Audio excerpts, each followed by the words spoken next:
اعوذ باللہ من الشیطان الرجیم، بسم اللہ الرحمن الرحیم۔ تمام تعریفیں اس پروردگار عالم کے لیے ہے جو عالمین کا پالنے والا ہے۔ درود و سلام ہو محمد و آل محمد علیہ الصلاۃ والسلام پر۔ عزیز ناظرین، السلام علیکم ورحمۃ اللہ۔ پروگرام حقوق شناسی میں آپ سبھی کا استقبال ہے۔ یقیناً آپ انتظار کر رہے ہوں گے اس عظیم پروگرام کا۔ ایک دلچسپ گفتگو ہو رہی ہے دل کو دل سے ملانے کی، گھر کو بسانے کی، اجڑنے سے بچانے کی، کیونکہ کچھ ایسی باتیں ہیں معاشرے میں کہ جس پہ اگر دھیان نہیں دیا گیا تو بسایا گھر اکثر برباد ہو جاتا ہے۔ اسلام کی جو تعلیمات ہیں ان سے دوری خاص سبب بنی ہے، لہٰذا اسلامی جو تعلیمات ہیں اس پہ ہمیں دھیان دینا چاہیے۔ صرف پڑھ کر کے سبحان اللہ نہیں، بلکہ اس کو عملی جامہ پہنا کر کے اپنی زندگی میں داخل کرنا چاہیے، جس کی وجہ سے واقعی جو کہا جاتا ہے کہ گھر جنت کا گلدستہ بن سکتا ہے، تو کچھ جو اسلامی قوانین ہیں اس پہ عمل کرنا پڑے گا۔ کچھ ایسی ہی باتیں ہو رہی ہے اس پروگرام حقوق شناسی میں۔ ہم نے خدا کے بارے میں حقوق، اور پھر والدین، پھر ان کے بچے، اب جو ایک عظیم گفتگو جس کا ہم نے وعدہ پچھلے ایپیسوڈ میں کیا تھا وہ ہے شوہر اور زوجہ۔ یہ رشتے ایسے ہیں کہ اس رشتے کی وجہ سے یا اس رشتے کی بنا پہ بہت سی خرابیاں معاشرے میں آئی ہیں۔ اس کی وجہ کیا ہے، اسلام نے کیا کہا ہے اس کے بارے میں، سماج نے کیا نئی نئی چیزیں تھوپ دی ہیں زبردستی جس کو اسلام منع کرتا ہے، کن چیزوں سے دور رہنا چاہیے اور کن چیزوں کو اپنانا چاہیے۔ انشاءاللہ ان سب موضوعات پہ گفتگو ہوگی، اور امید کرتے ہیں کہ جو گھر بنے بنائے ہیں اس میں اور خوبصورتی آئے گی، اور خدا نخواستہ کہیں کوئی گھر ٹوٹ رہا ہے یا درار پڑ چکی ہے تو اس کو اس پروگرام کے ذریعے کچھ سیکھ کر کے بھرپائی کرنے کی کوشش کیجیے گا۔ ہمارے ساتھ میں موجود ہیں، اس پورے سیریز میں ساتھ دے رہے ہیں حجت الاسلام والمسلمین علی جناب مولانا سید صفی حیدر رضوی صاحب، جو کہ تنظیم المکاتب کے سیکریٹری ہیں۔ آئیے روبرو کراتے ہیں۔ السلام علیکم ورحمۃ اللہ۔ علیکم السلام ورحمۃ اللہ وبرکاتہ۔ پچھلے ایپیسوڈ کی یعنی جو 5واں ایپیسوڈ تھا، آج 6واں ایپیسوڈ الحمدللہ، اس میں آخر میں یہ گفتگو سوال کے جواب کے ذریعے ادھوری ہی رہ گئی تھی کہ کیا حق ہیں۔ آپ کس شوہر سے شروع کرنا چاہیں گے یا زوجہ کے ذریعے؟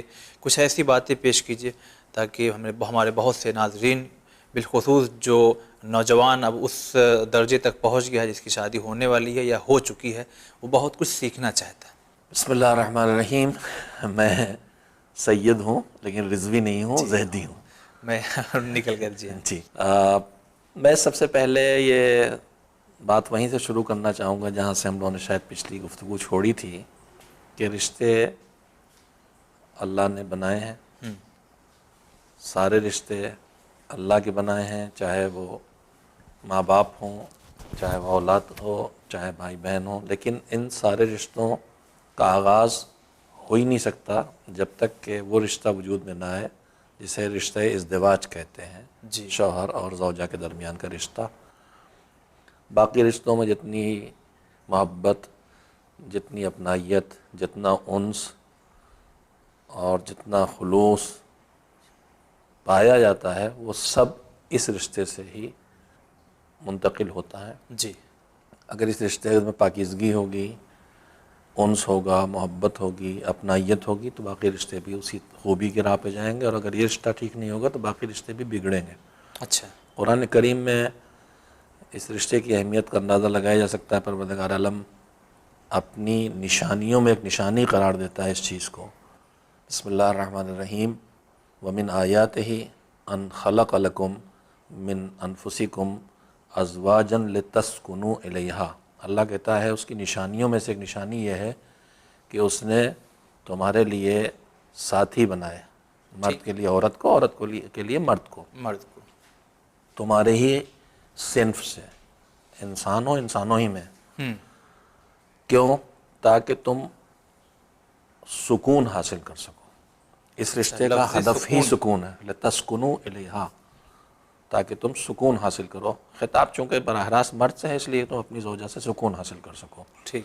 اور بہرحال خواتین کو یہ سمجھنا چاہیے کہ اللہ نے انہیں اس زندگی میں سکون کا ذریعہ قرار دیا ہے، بے چین زندگی بنانے کا ذریعہ قرار نہیں دیا ہے.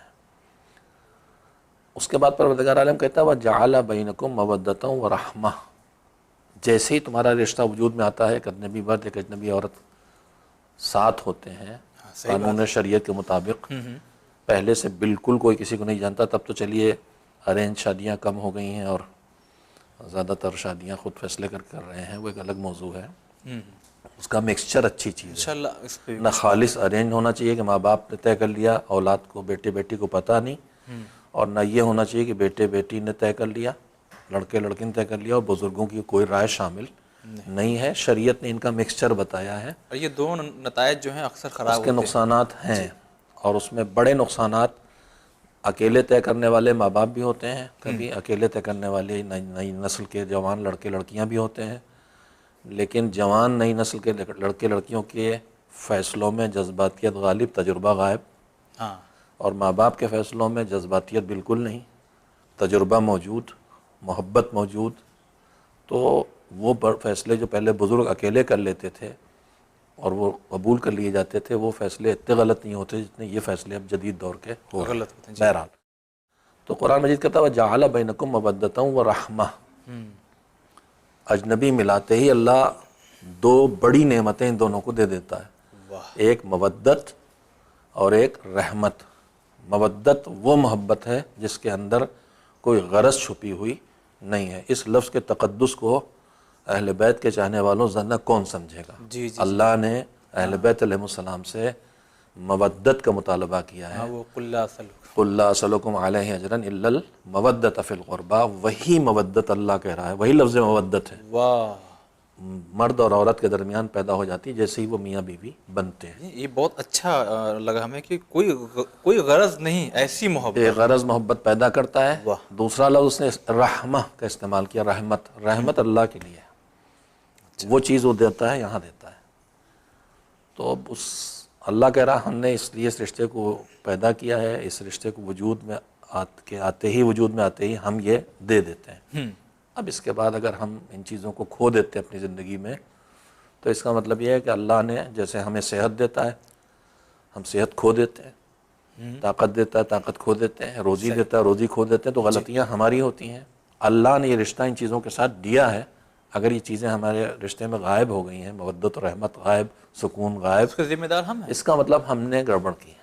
تو سارے رشتوں کا آغاز اس رشتے سے ہے. جی. اس لیے پروردگار عالم نے اس رشتے کے بارے میں بہت اس کو اہمیت دی ہے اور اس کی طرف متوجہ کیا ہے معصومین علیہ السلام کے ارشادات کے سہارے اور ذریعے.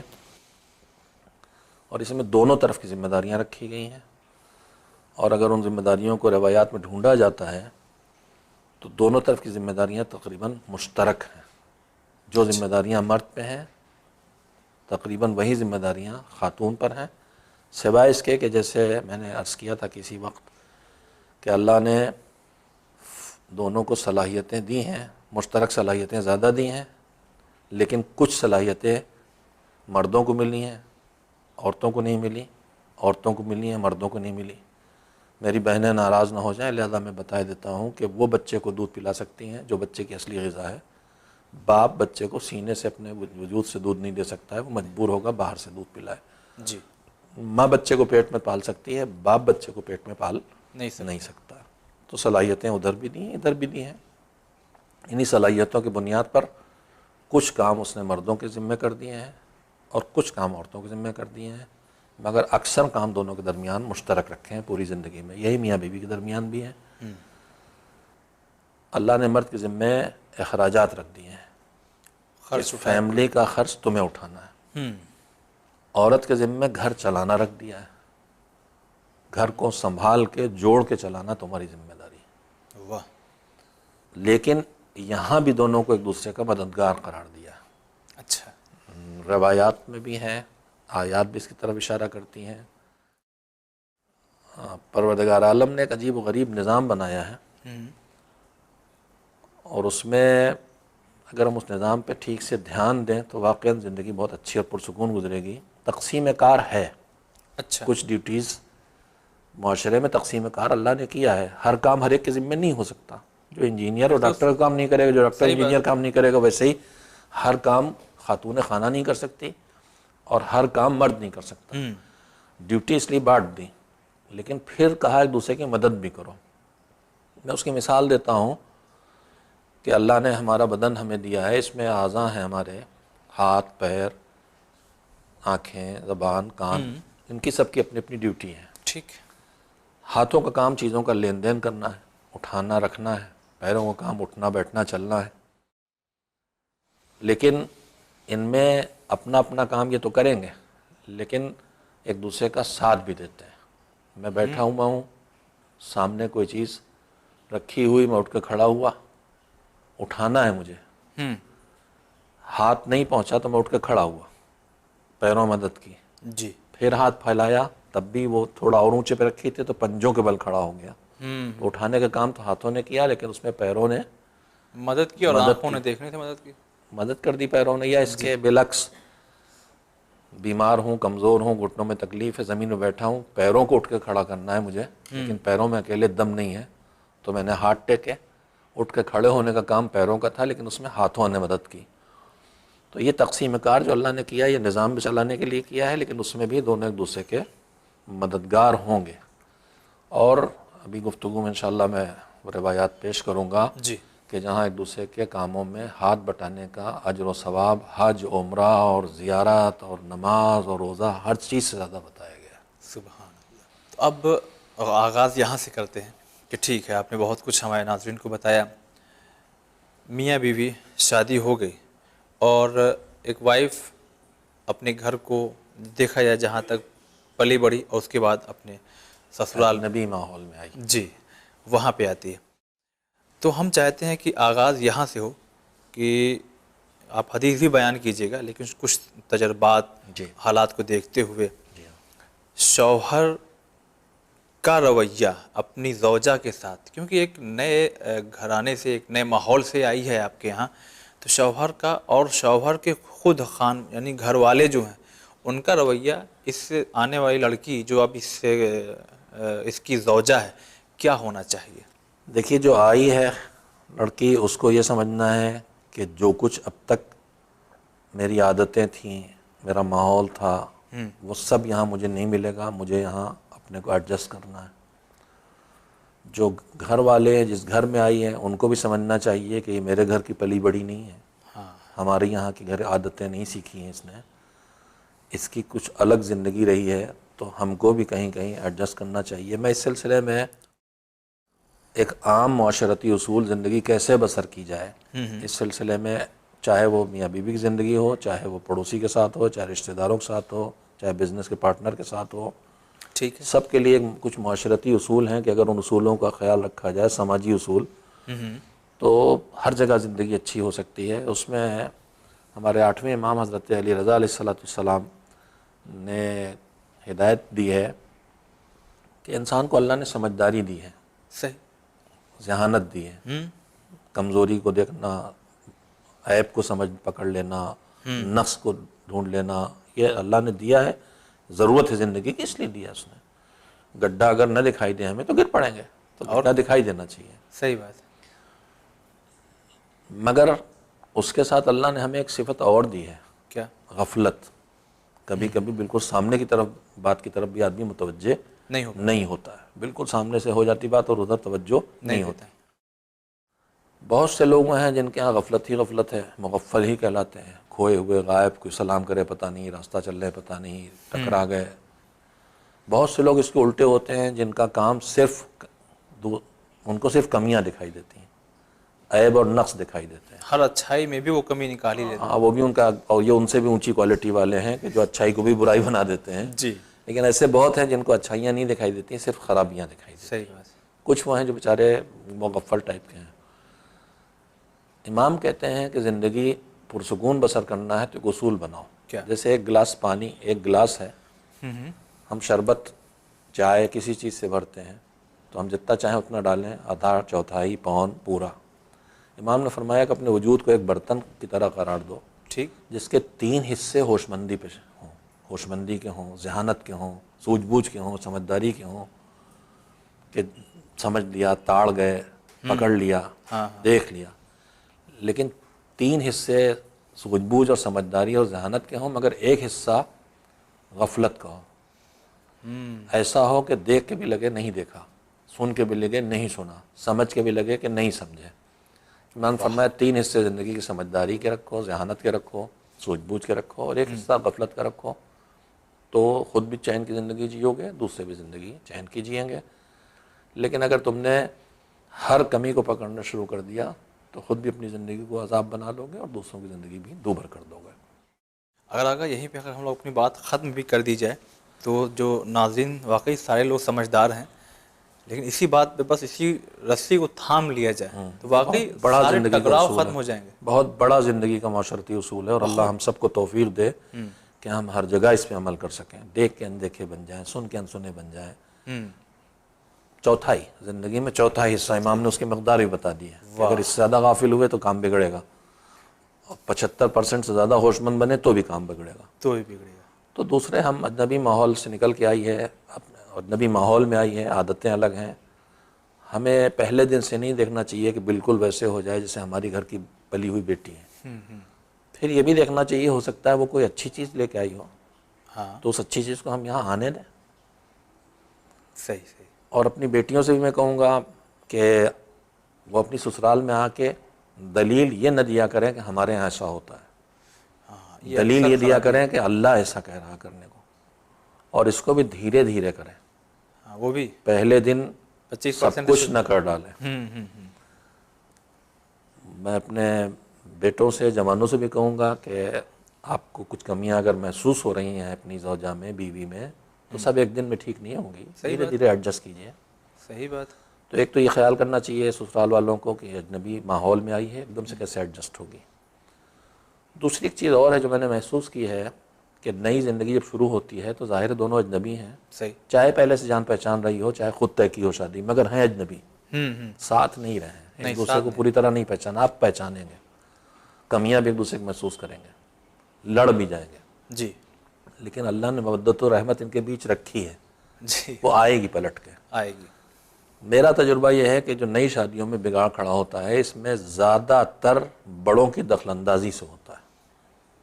اگر میاں بیوی تھوڑا آپس میں ٹکراتے بھی ہیں شروع میں تو ان کو ڈھیل دینا چاہیے، چشم پوشی نظر انداز کرنا چاہیے، اور ایسا بن جانا چاہیے جسے ہمیں پتہ نہیں.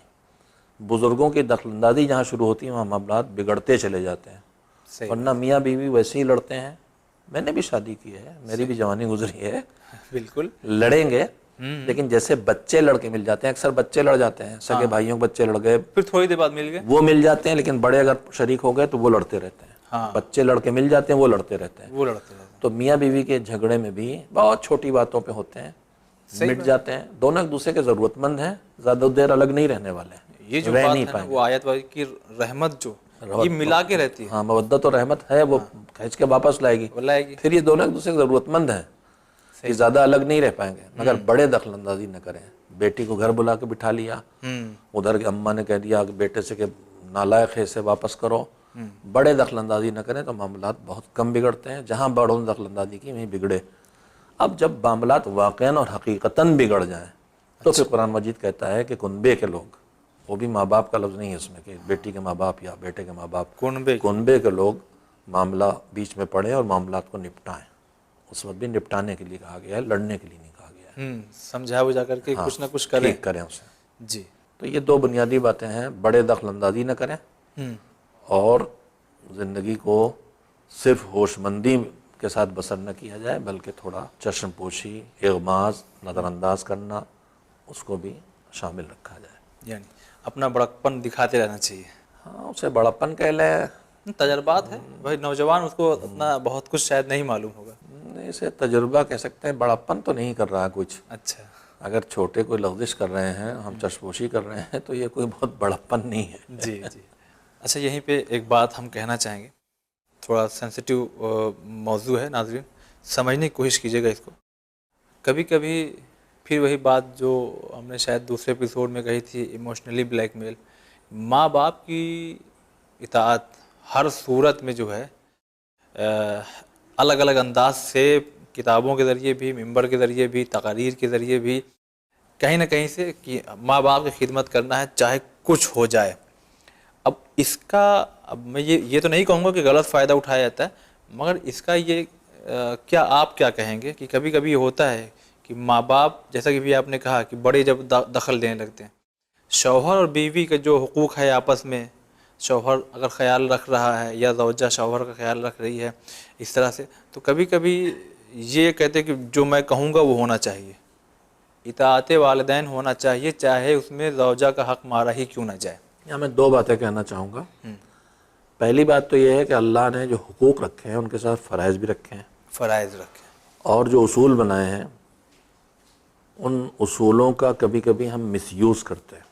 انہی میں ایک مس یوز یہ ہے کہ ماں باپ اپنے حقوق کو اتنا غلط جگہوں پہ استعمال کریں کہ ہم ماں ہیں، ہماری بات ماننا پڑے گی، طلاق دو، ہم باپ ہیں، ہماری بات ماننا پڑے گی، اس لڑکی سے چھٹکارا حاصل کرو، نہیں، یا تو یہی رہے گی، ہاں، یا ہم رہیں گے۔ ہم رہیں گے۔ تو یہ سب چیزیں ان کو سوچنا چاہیے، اپنے بچے کے گھر اجاڑ رہے ہیں، آنا کی لڑائی ہو رہی ہے، اگر وہ لڑکی تھوڑی ناسمجھ بھی ہے، بدسلوکی بھی کر رہی ہے تو ایڈجسٹ کرنے کی کوشش کریں، یہ بھی سمجھیں کہ وہ کسی کی بیٹی ہے اور ان کی بھی بیٹی ہوگی، صحیح بات ہے۔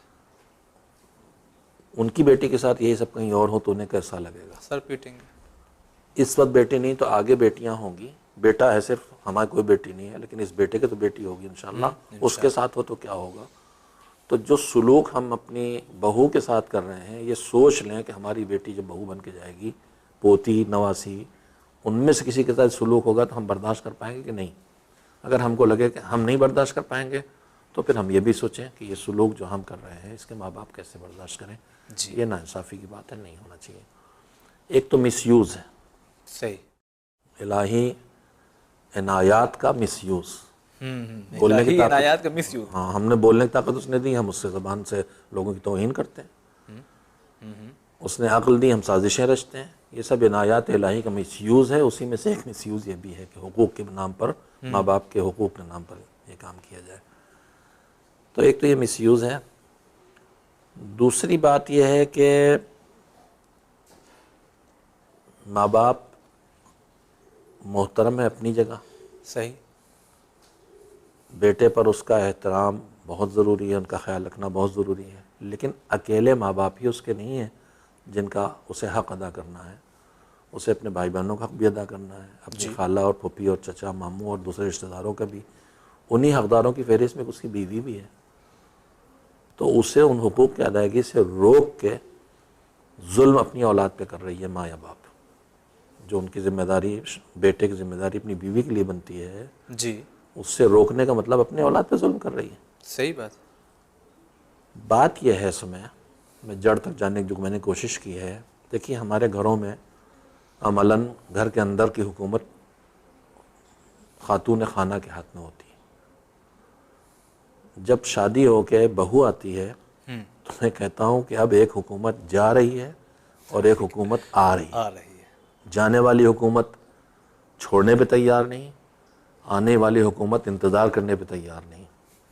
ان دونوں کو تھوڑا تھوڑا سے خیال کرنا چاہیے کہ ہمیں جانا تو ہے ہی ہے، تو ہم عزت کے ساتھ دھیرے دھیرے رخصت ہو جائیں، اور آنے والے کو سوچنا چاہیے کہ ہمیں آنا تو ہے ہی ہے، یہ کتنے دن یہ حکومت اماں کی رہے گی، تھوڑے دن برداشت کر لیں۔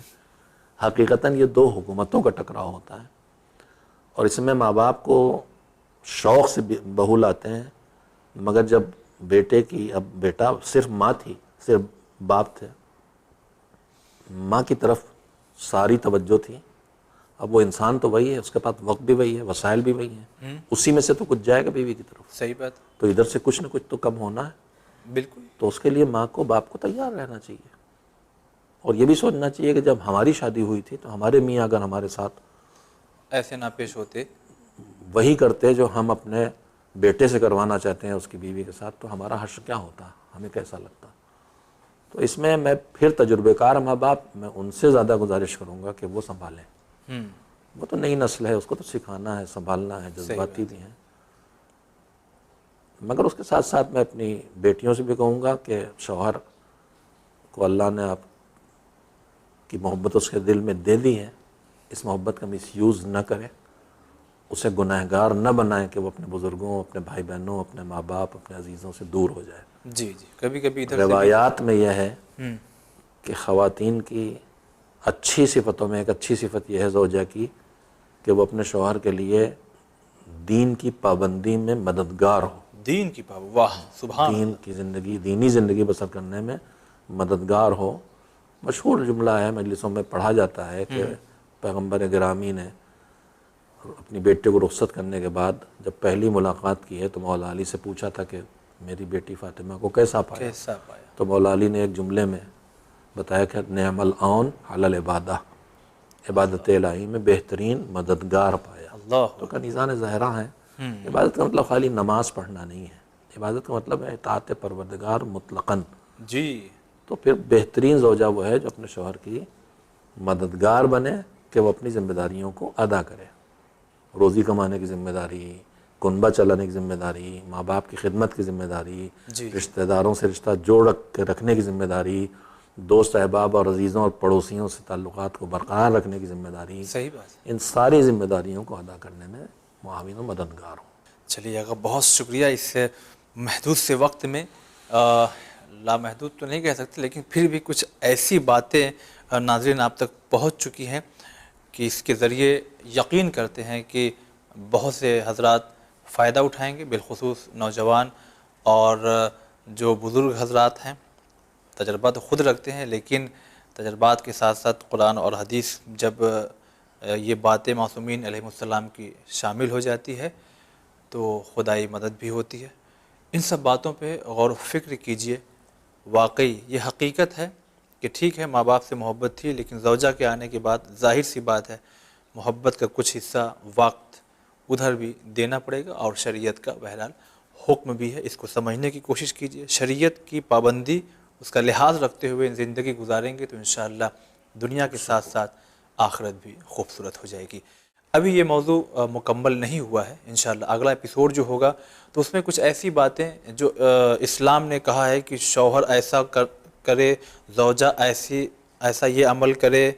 اب جیسے اس میں ہے کہ زوجہ بنا پوچھے جا نہیں سکتی، زوجہ بنا پوچھے شوہر کے فلاں کام نہیں کر سکتی، تو یہ دباؤ ہے یا کوئی نظام ہے یا کوئی حکمت ہے جو خدا بہتر نظام دیکھنا چاہتا ہے؟ تو ان سب چیزوں پہ انشاءاللہ اگلے ایپیسوڈ میں ہم گفتگو کریں گے۔ فی الحال آپ دیکھتے رہیے چینل۔